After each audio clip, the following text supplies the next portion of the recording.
Le pouvoir de dire non est une force très importante dans la construction d'une personne. Un tout jeune enfant teste son impact sur le monde qui l'entoure en disant non, et s'il n'est pas écouté, l'enfant en tirera la conclusion qu'il n'a aucune puissance d'action.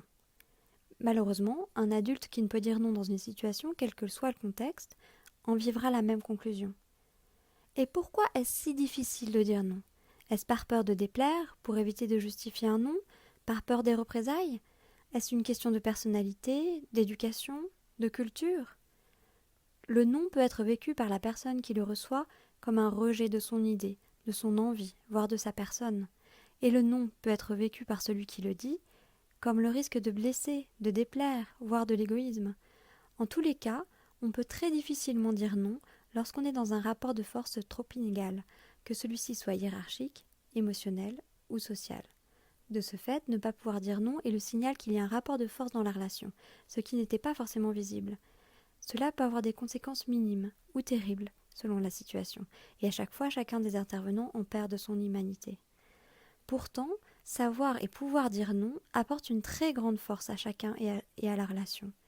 Pour celui qui le dit, cela permet d'écouter ses propres besoins, ses envies ou non-envies, ses limites, et ensuite de les poser, de les respecter, les affirmer.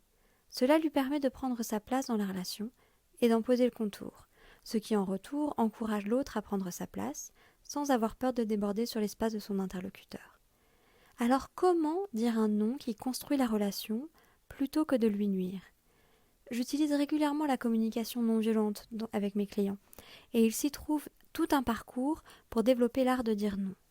De manière synthétique, le principe est de faire comprendre à l'interlocuteur que le non qu'on lui avance n'est pas un rejet de ce qu'il pense, de ce qu'il ressent ou de ce qu'il veut, mais un refus de l'action proposée. Dit autrement, on peut être d'accord sur le principe et pas sur son exécution. Et l'on peut chercher ensemble ce sur quoi on est d'accord, ne serait-ce que de faire cette recherche ensemble. Au final, se poser la question de savoir quel espace chacun se donne pour dire non. Quelles sont les limites que l'on veut poser? Quel est son espace personnel et son espace professionnel? Pour pouvoir faire de la place à cet espace, cela nécessite de prendre le temps de la réflexion, de choisir comment l'on va communiquer ce non, la manière, le lieu, le moment, d'estimer les conséquences possibles du non.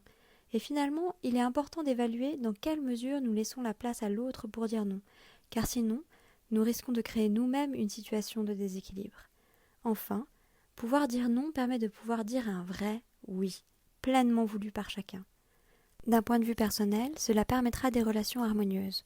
Et d'un point de vue professionnel, cela engendrera des personnes motivées, engagées, pleinement investies. Et vous, quel est le non que vous auriez envie de dire ?